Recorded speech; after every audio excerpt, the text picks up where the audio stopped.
The text arrived on December 17th at 2:14 p.m., right as I was reviewing the budget proposal for our new climate change exhibition. Derek. Sarah, about New Year's Eve. Rebecca and I decided to keep it small this year. Just her political crowd. You understand? I set down my pen and read it again. My brother Derek, 2 years younger than me, had never been particularly subtle.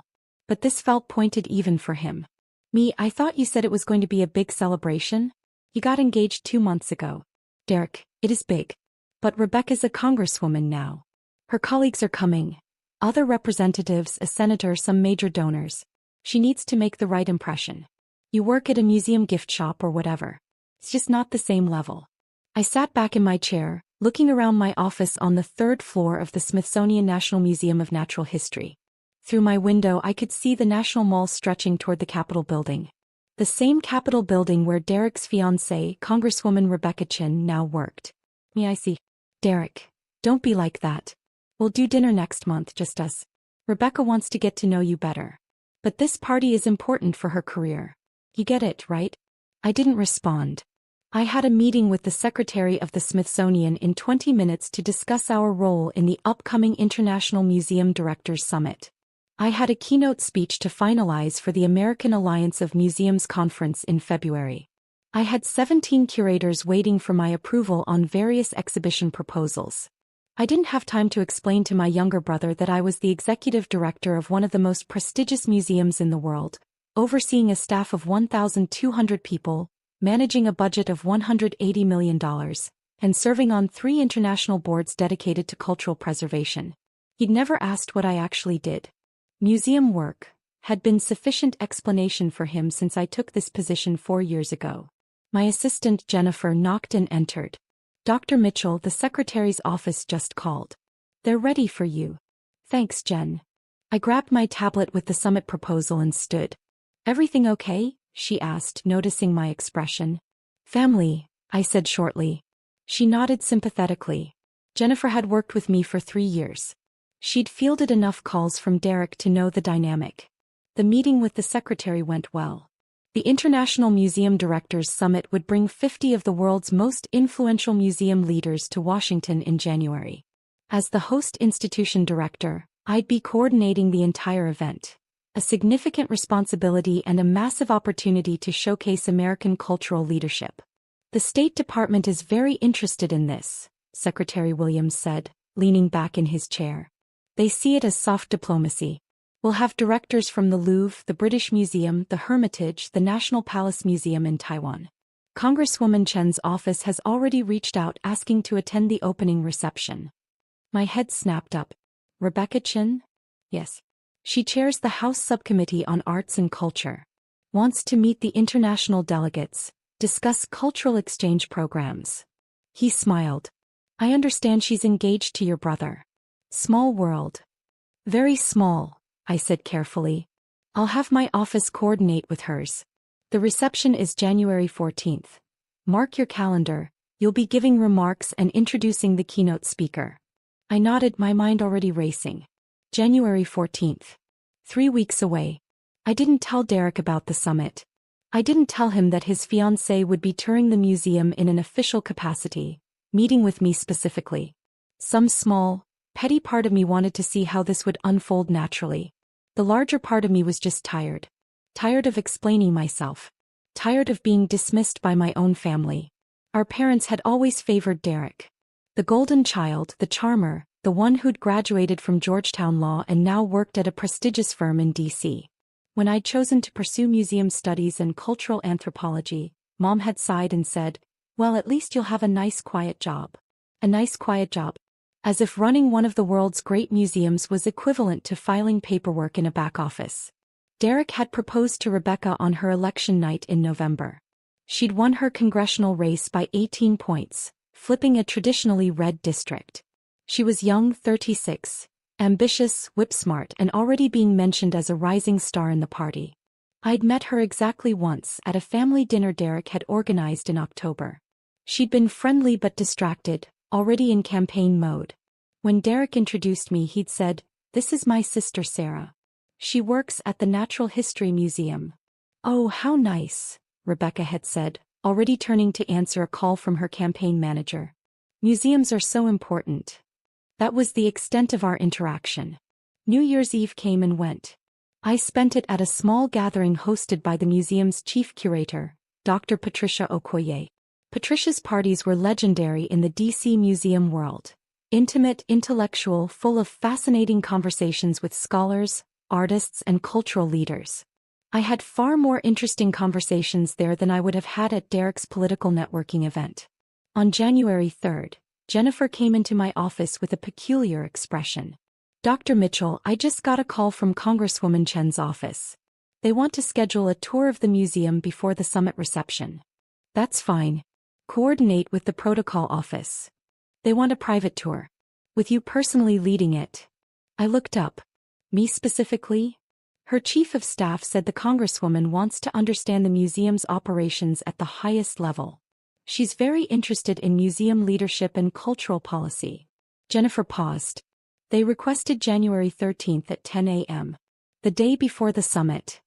"Confirm it," I said. Jennifer hesitated.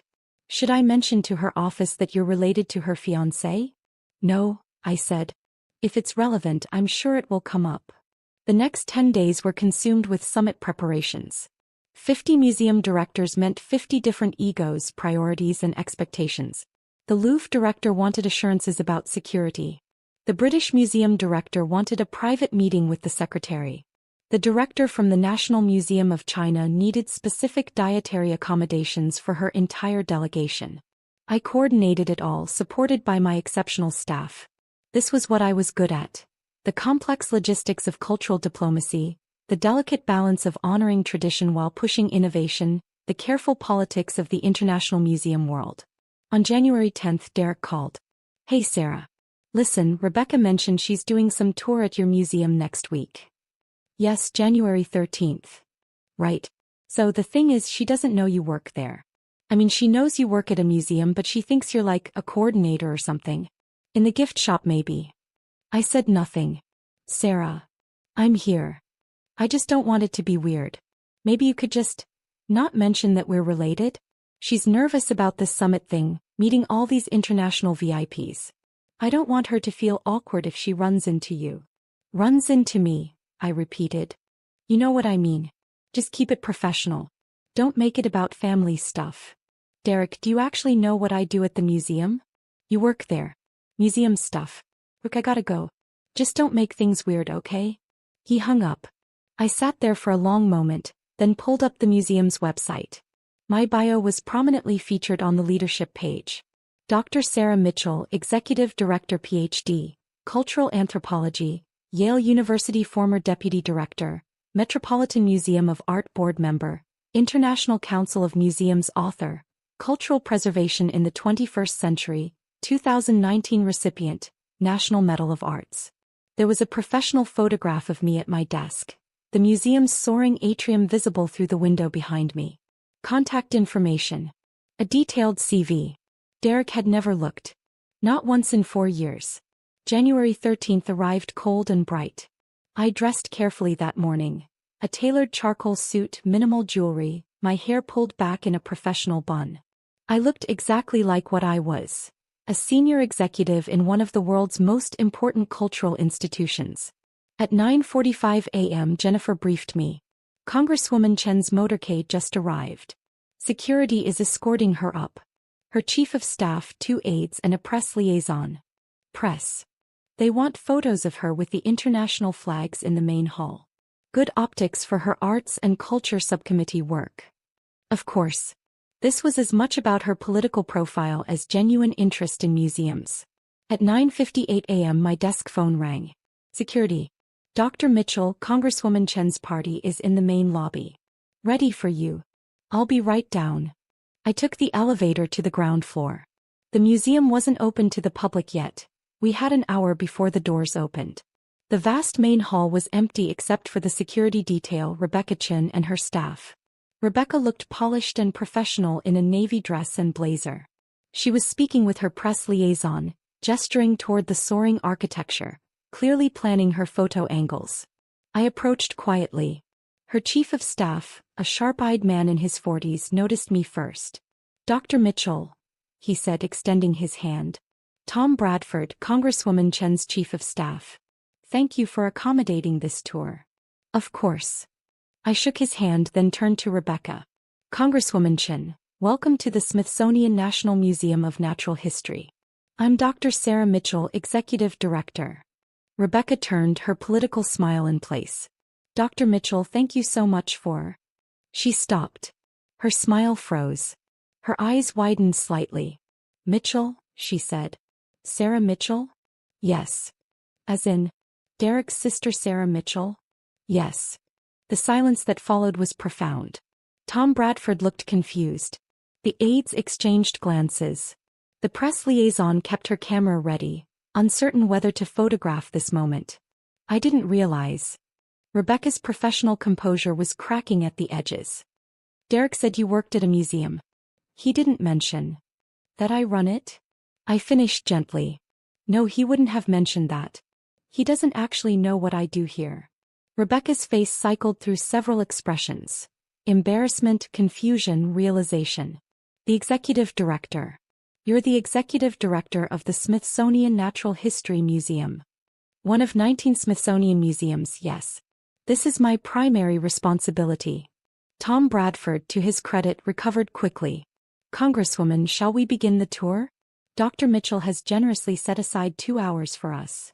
Yes, Rebecca said, but she was still staring at me. Yes, of course. I led them through the museum, starting with the main exhibitions. I explained our mission. Research, education, preservation of 145 million specimens and artifacts representing the natural and cultural history of our world. I showed them our research facilities, where hundreds of scientists conducted groundbreaking work in biology, geology, anthropology, and paleontology. Rebecca asked intelligent questions. She was clearly well briefed on cultural policy issues, and despite her evident discomfort, she engaged professionally with the material.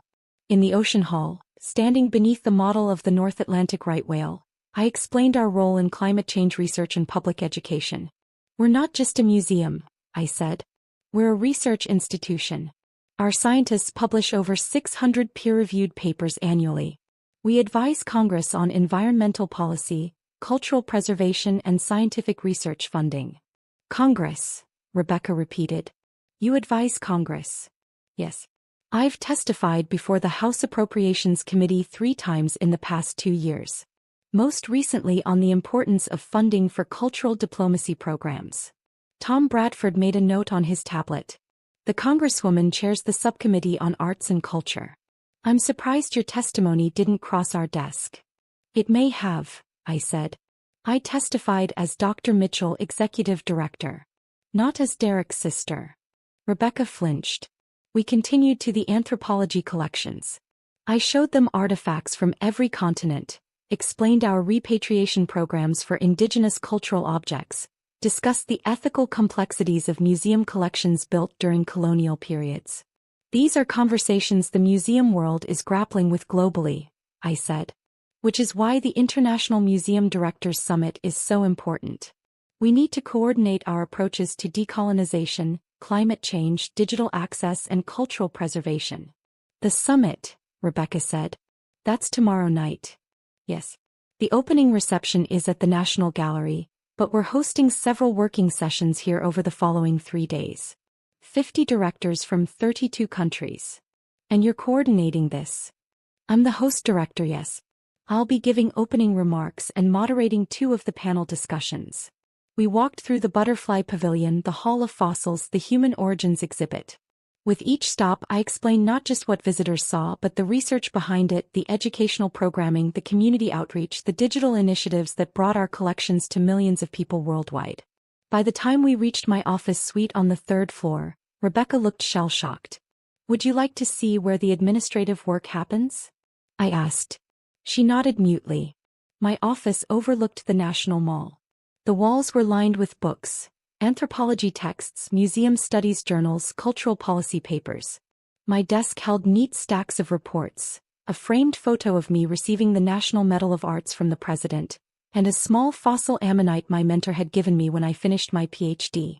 This is where you work, Rebecca said, more to herself than to me. Yes. Though I spend as much time in meetings at donor events testifying on the Hill, or visiting our research stations around the world. Tom Bradford was taking notes more frantically now. Congresswoman, this would be an excellent partnership opportunity. Dr. Mitchell's work aligns perfectly with your subcommittee priorities. Yes, Rebecca said faintly. I can see that. Jennifer knocked and entered. Dr. Mitchell, the secretary's office called. They need your input on the French delegation's request. Tell them I'll call back in 20 minutes. Also, the director of the Louvre would like to schedule a pre-summit call with you. This afternoon if possible. Jennifer nodded and left. Rebecca watched this exchange with increasing distress. The director of the Louvre, she repeated. You're coordinating with the director of the Louvre. Among others. The British Museum, the Hermitage, the Prado. It's part of the job.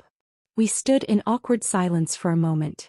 Tom Bradford and the aides were clearly sensing the personal undercurrent but professionally ignoring it. Congresswoman, Tom said carefully, we should probably discuss the reception tomorrow night. Protocol talking points which delegates you should prioritize meeting. Dr. Mitchell would be the person to ask about that, Rebecca said, her voice tight. Since she's organizing the entire event. And testifies before Congress. And runs a museum with 1,200 employees and a $180 million budget. And advises on cultural policy. And receives medals from the president. Rebecca, I said quietly. She looked at me and for the first time, I saw genuine distress beneath the professional facade. Could we have a moment? She asked Tom. Alone. Tom and the aides excused themselves. When the door closed, Rebecca sat down heavily in one of my office chairs. Derek told me you worked in a gift shop, she said. Derek doesn't know what I do. He's never asked. But you never corrected him. You never told him. He never gave me the opportunity. Every time we talk it's about him. His cases at the firm, his career, his achievements. My work is just background noise. Museum stuff. Rebecca closed her eyes.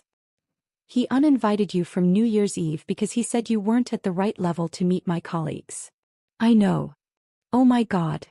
She opened her eyes, looking horrified. My colleagues. Sarah, half the people at that party work on appropriations or cultural policy. They would have killed to meet you. Senator Williams was there. She's been trying to get a meeting with the Smithsonian about expanded funding. You could have connected her with the secretary. I had other plans, I said simply. I am so embarrassed. I can't even.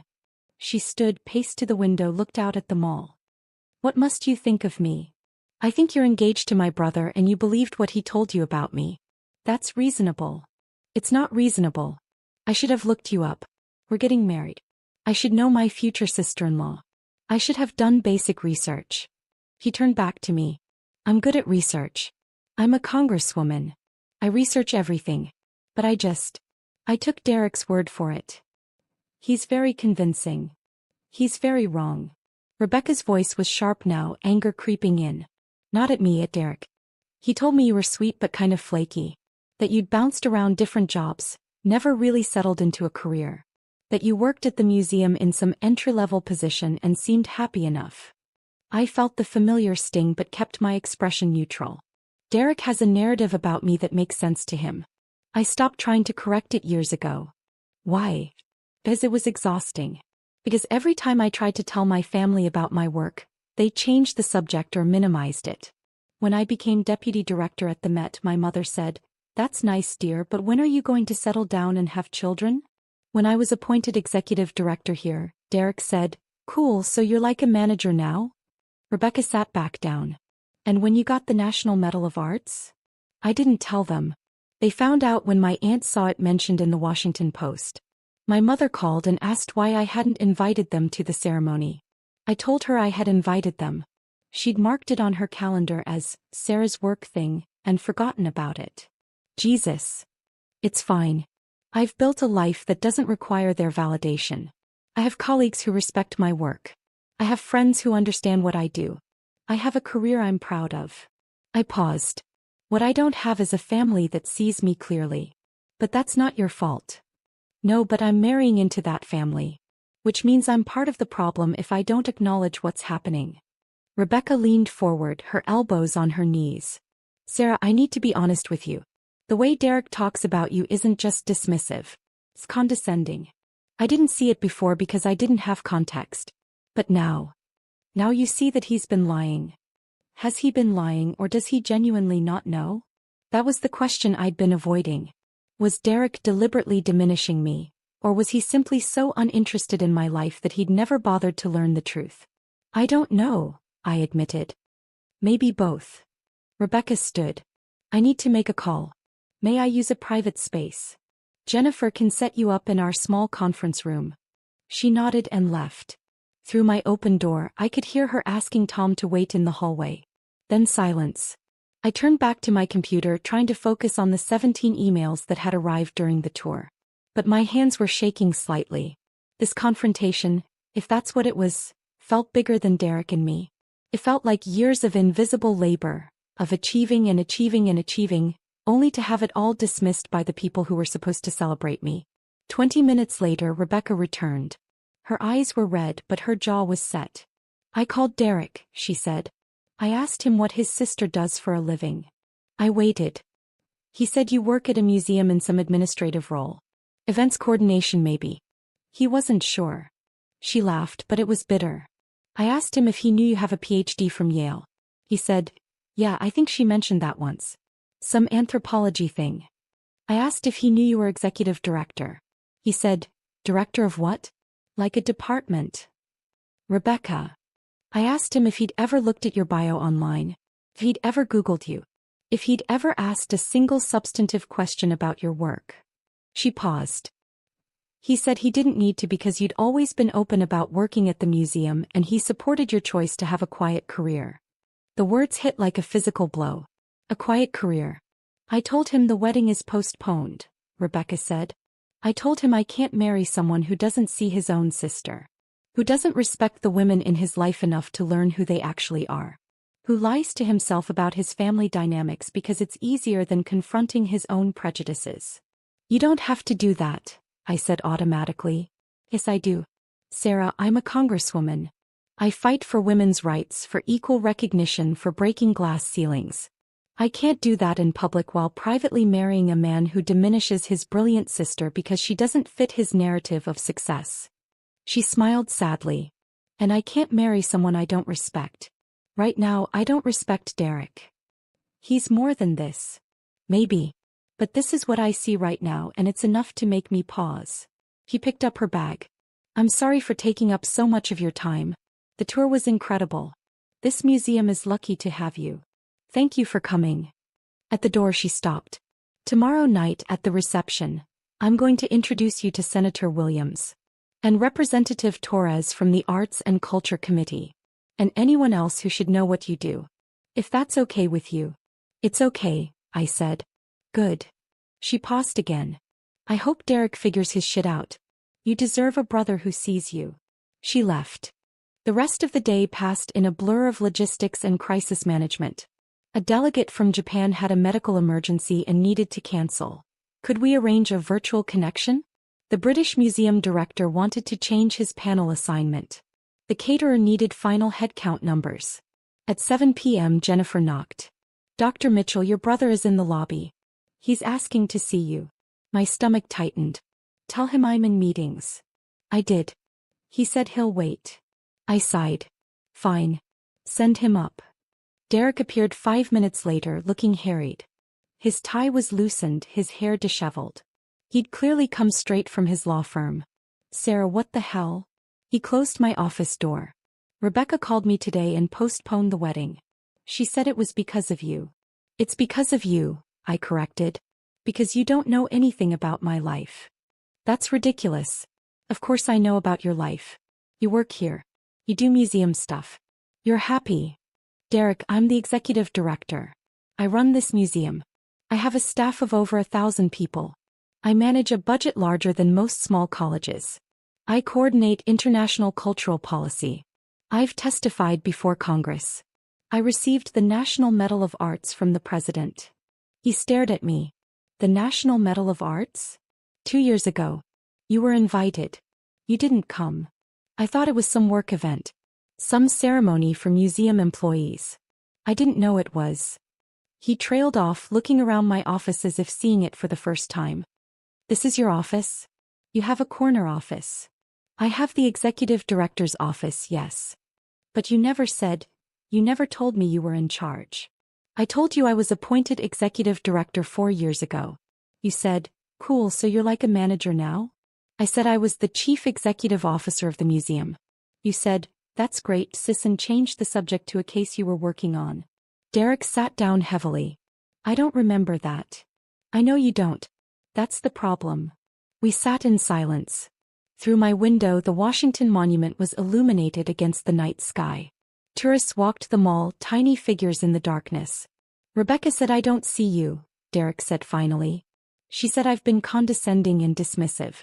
That I treat you like you're less than me. You do. I don't mean to. That doesn't make it hurt less. He rubbed his face. You're smarter than me. You always have been. You went to Yale. You got your PhD. You've accomplished all this. And I think I needed you to be less successful than me. To make me feel okay about my own career. The honesty surprised me. Derek. I'm not making excuses. I'm just trying to understand it myself. When we were kids, you were always the smart one, the talented one. Mom and Dad were always talking about your potential. And then you went into museum work and I thought you'd chosen something quieter. Something that wouldn't threaten me. I chose something I loved. I know. And you built something incredible. And instead of celebrating that, I diminished it because it was easier than admitting that my little sister surpassed me. He looked at me. Rebecca's right to postpone the wedding. I'm not ready to be married if I can't even see my own sister clearly. You could learn, I said. You could start asking questions. You could visit my work, meet my colleagues, understand what I do. Would you want that? After everything? I thought about it. Did I want Derek in my professional life? Did I want to risk him continuing to misunderstand or minimize? But he was my brother. The only sibling I had. And for the first time he seemed willing to actually try. Yes, I said. I'd want that. Okay. He stood. Hey. Tell me about tomorrow night. This summit thing. What are you doing? So I told him. I explained the International Museum Directors Summit, the reception at the National Gallery, the importance of cultural diplomacy in an increasingly fractured world. I told him about the directors I'd be hosting, the panels I'd be moderating, the statement we'd be releasing about museum collaboration on climate change research. He listened. Really listened. Can I come? He asked. To the reception tomorrow? It's invitation only. For government officials and cultural leaders. Rebecca could get me in. As her guest. If she's still speaking to me. He paused. I want to see you in your element. I want to see what I've been missing. I considered it. I'll ask the protocol office. If they approve it, you can come. Thank you. He left. I sat in my office for another hour, finishing emails and reviewing notes for tomorrow's reception. At 9 p.m. my phone rang. Hi, she said. I hope it's okay that I'm calling. It's fine. Derek told me he went to see you. He said it was hard. But good. It was both those things. He asked if I'd take him to the reception tomorrow. As my date. Even though we're not engaged anymore. She laughed softly. I think he's trying. He is. Whether it lasts is another question. True. But I told him I'd take him. On one condition: he has to read your entire bio online. Every publication, every project, every award. He has to actually know who you are before he walks into that event. Did he agree? He's reading right now. He called me 20 minutes ago to ask if you'd really testified before Congress. I told him to keep reading. I smiled despite myself. Thank you, Rebecca. For pushing him. Thank you for not hating me. I walked into your museum thinking I was doing you a favor by acknowledging your workplace. I'm mortified. You didn't know. Now you do. Tao I do, she agreed. See you tomorrow night, Dr. Mitchell. The International Museum Directors Summit reception was held at the National Gallery of Art, in the West Building's soaring rotunda. 200 guests, museum directors, cultural ministers, congressional representatives, ambassadors, arts leaders. The cream of the international cultural world, gathered in one of America's most beautiful spaces.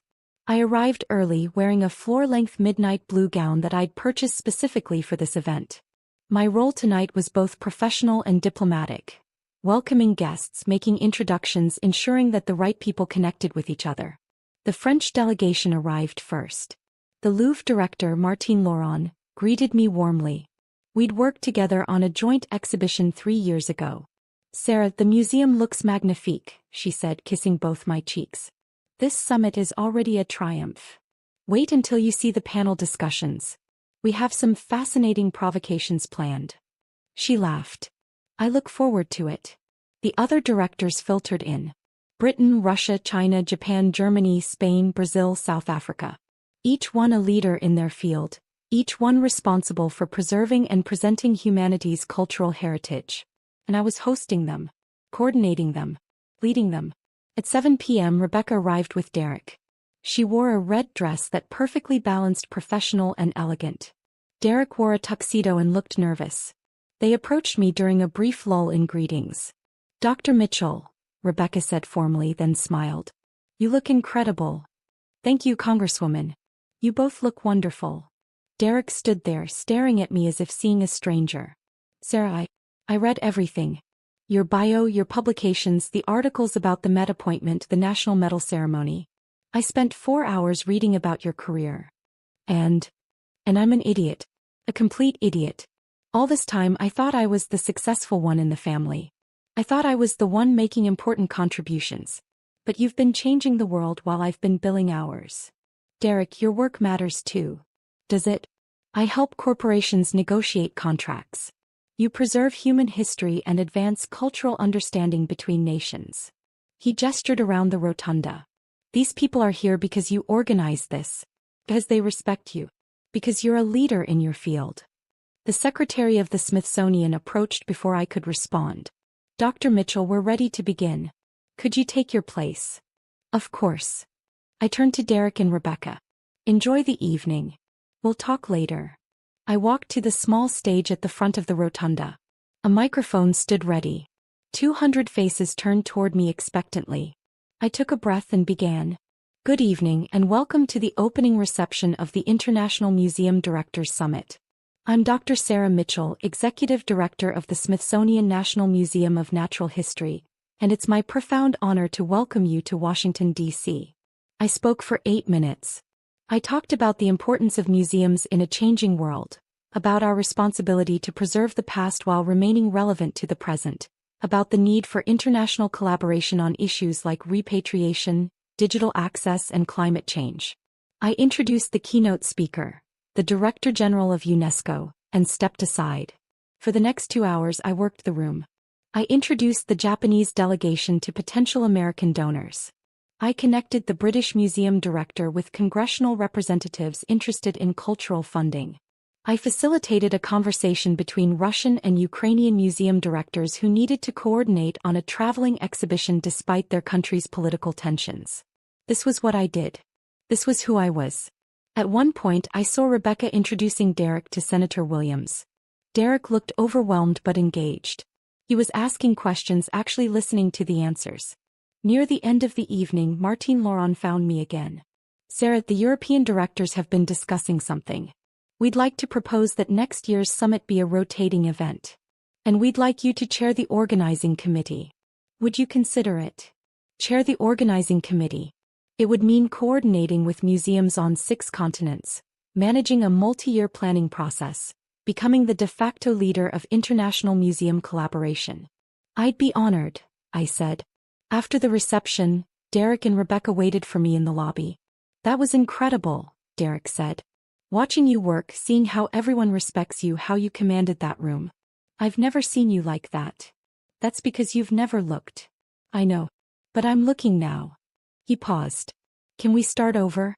Can I learn who you actually are?" I thought about it.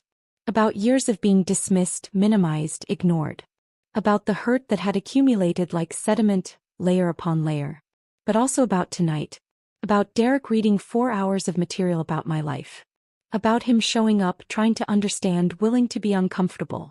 "We can start over," I said. "But it has to be real. You have to actually care, not just feel guilty." "I care. I promise I care." Rebecca watched this exchange with quiet satisfaction. "I should let you two talk. But Sarah, Call me next week? I'd love to discuss some cultural funding legislation. I think your expertise could be invaluable. I'd like that. She left. Derek and I stood in the empty lobby of the National Gallery, alone with the guards and the ghosts of centuries of art. Tell me about your work, Derek said. Really tell me. I want to understand. So I did. We sat on a bench beneath a Monet, and I told him about the challenges of modern museum leadership. The balance between education and entertainment. The ethical questions around repatriation. The excitement of new discoveries in our research collections. The satisfaction of watching a child's face light up in front of a dinosaur skeleton. He listened. He asked questions. Good questions, thoughtful questions. At midnight we finally left. He walked me to my car in the underground parking garage. I'm going to fix this, he said. Not just with you. With Rebecca. I'm going to become someone worthy of both of you. Derek, you don't have to be perfect. You just have to be present. Then I'll be present. Starting now. He hugged me. It was awkward, we hadn't hugged in years. But it was genuine. Over the next month Derek showed up. He came to the museum 3 times, taking tours with different curators, learning about various departments. He attended a public lecture I gave on cultural preservation. He read my book cover to cover and emailed me thoughtful questions about specific chapters. He also worked on himself. He started therapy addressing why he'd needed to diminish me. He had hard conversations with our parents about family dynamics and favoritism. Rebecca agreed to restart their relationship slowly. They had dinner once a week, no more. She made clear that her career was as important as his, that partnership meant equal respect, that she wouldn't tolerate being treated as less than. And Derek listened. He changed. It wasn't perfect or linear, but it was real. 3 months after the summit, Derek called me on a Saturday afternoon. Sarah, I just got off the phone with Mom. I told her about your work. Really told her. About the summit, about the UNESCO position, about everything. How did that go? She was shocked. She said she had no idea. I told her that was because nobody in the family ever asked you about your life. We just assumed we knew. What did she say? She cried.